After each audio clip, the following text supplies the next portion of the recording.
And these virulence factors allow for it to cause disease not only on the skin, but also in the back of the throat, primarily in the tonsils. It is relatively easy to treat with beta-lactam antibiotics, but if for whatever reason you don't get it treated, it can cause more serious illnesses. So the first illness it often causes is scarlet fever. This is a high-grade fever with a red blotchy rash, relatively harmless, but it tells you should go to the doctor. If you don't get this treated, then the organism can work its way into the bloodstream and cause rheumatic fever or glomerulonephritis. Rheumatic fever causes primarily heart valve damage or endocarditis, and glomerulonephritis is going to cause kidney damage. Both of these can shorten your life or be potentially life-threatening.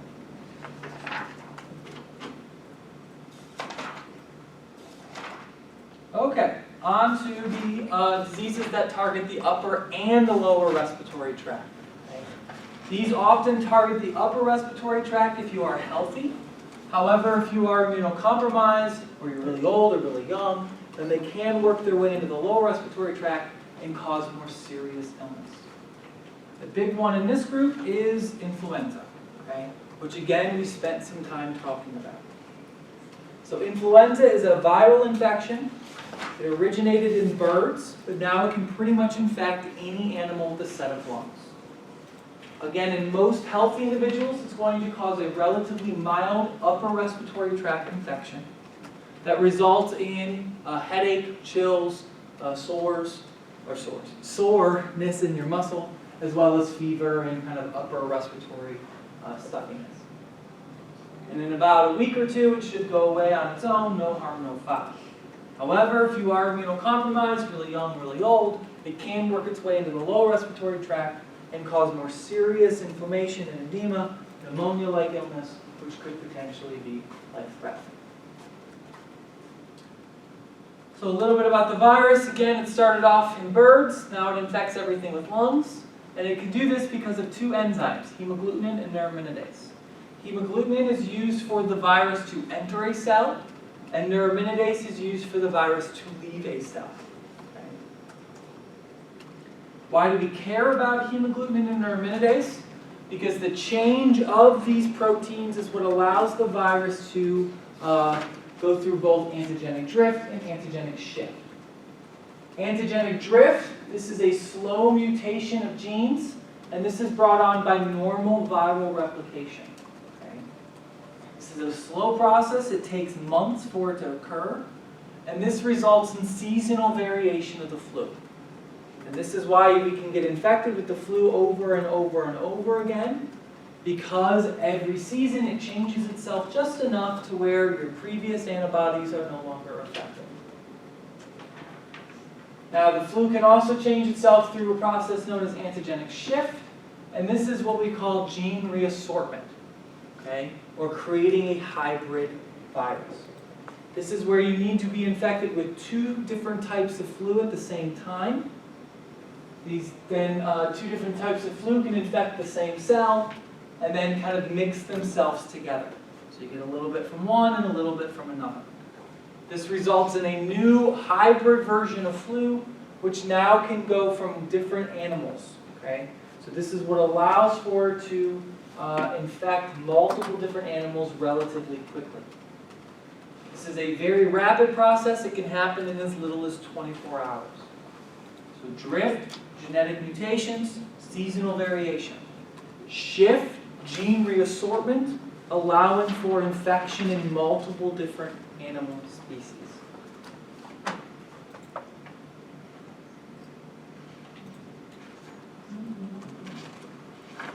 All right, on to the lower respiratory tract. So both of these guys are going to be relatively serious infections, okay? And that's because really any infection in the lower respiratory tract can cause edema, difficult breathing, and even death. So we'll start off with tuberculosis. And tuberculosis is caused by Microbacterium tuberculosis, okay? A Mycobacterium pathogen. Now, it's a relatively ubiquitous organism. It's found all over the human population. Remember, only about 5% of us actually develop clinical TB. Clinical TB is divided into 3 types: primary, secondary, and disseminated. Primary tuberculosis is when you first get infected with TB. Your macrophages in the lungs will try to gobble it up. They can't destroy it, so then the immune system kind of walls it off, and this creates something called a tubercle. This creates a really kind of nasty lesion in the lungs, which can cause problems with breathing and so forth. If the immune system can no longer keep this under control, it then can leave from this primary tubercle and spread around the lungs. This is what we call secondary tuberculosis.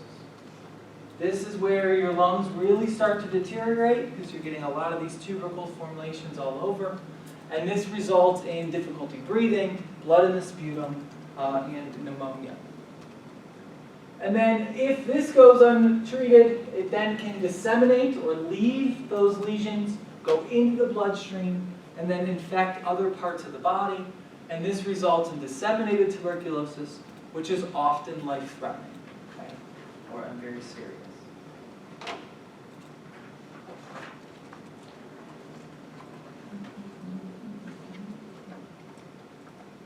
As far as diagnosis is concerned, it's relatively difficult to do, at least accurately, and that's because the tuberculin skin test is a great way to screen, but it often causes false positives. There are other approaches like a chest x-ray or sputum sample, but these notoriously suck. So it is a difficult thing to diagnose. Also keep in mind that to treat tuberculosis, it often requires a lot of antibiotics over a long period of time. Usually 3 different types for a couple months. That's because it's a slow-growing organism that can develop resistance to antibiotics very, very quickly. All right, so then the last big one is pneumonia.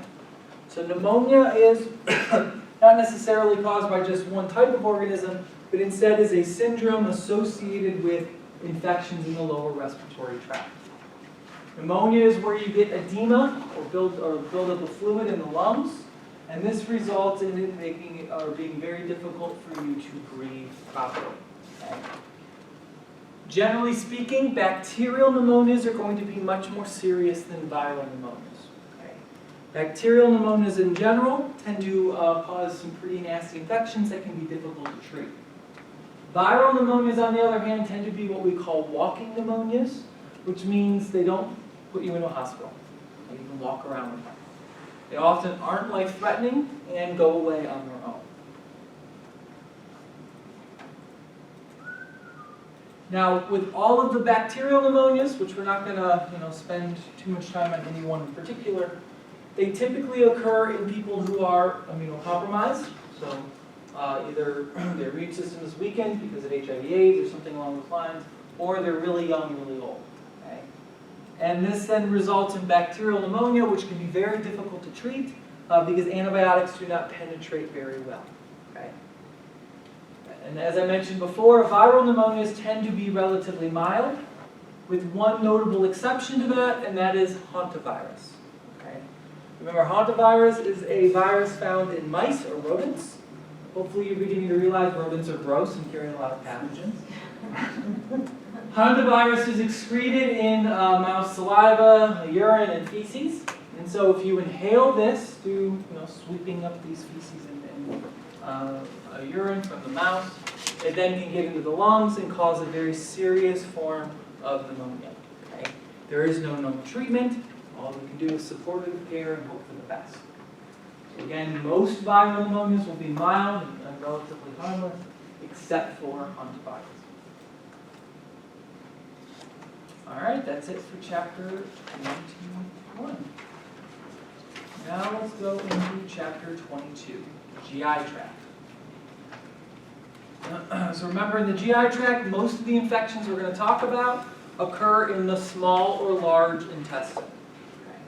And most of these are going to cause diarrhea with and without vomiting. As far as defenses go, there are a lot of them. The 2 biggest ones are going to be hydrochloric acid, which help break down food but also kill microbes, as well as GALT, or gut-associated lymphatic tissue. Most of your immune system is actually found in and around the gut because of the potential of pathogens gaining entry.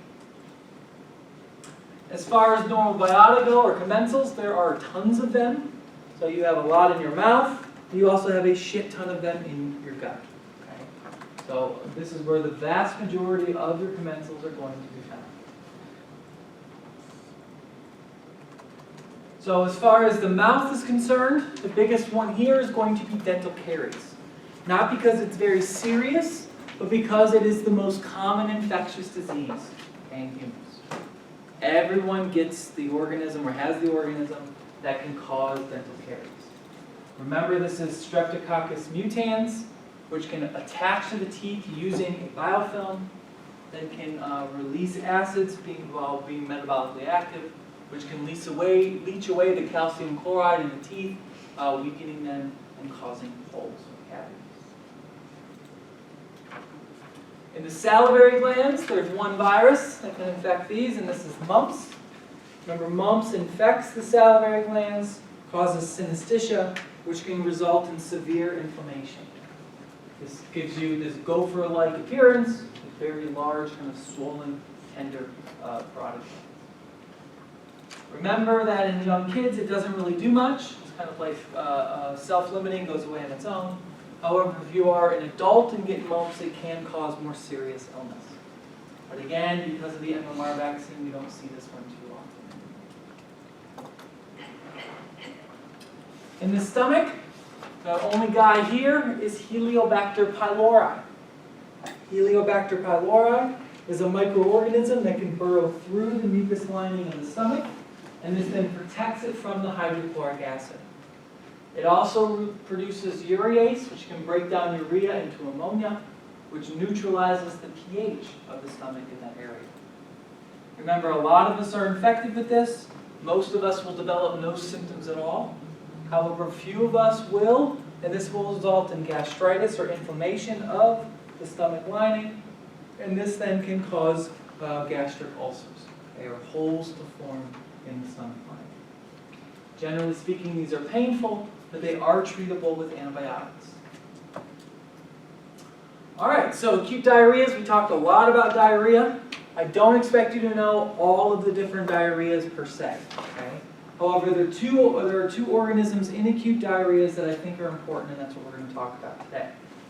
Also, keep in mind that acute diarrheas are diarrheas that last for less than 2 weeks, and they're often self-limiting, okay, which means they go away on their own with no treatment. So a lot of times people don't even go to the hospital or to the doctor for these. There are some notable exceptions to that. The first one is one of the guys we're going to talk about, and that is EHEC, or enterohemorrhagic E. coli. Right? This E. coli is often self-limiting, causes relatively mild diarrhea. However, in about 10% of the cases, it can go through the small intestine, get into the bloodstream, and cause hemolytic uremic syndrome, or HUS. This can result in kidney damage and failure, which can be life-threatening.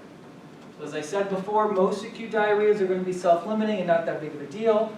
The notable exception to that is EHEC, okay, or enterohemorrhagic E. coli. The other relatively nasty organism in acute diarrheas is Vibrio cholera. Vibrio cholera is an organism that produces the cholera toxin, and this toxin not only kills cells in the large intestine, but it causes them to release their contents into the lumen of the large intestine, and this results in a salty gut, which basically sucks out all the water from the rest of your body. So this one can also be life-threatening because it dehydrates you very, very, very quickly. Okay? So to prevent this, you need to make sure that you stay hydrated.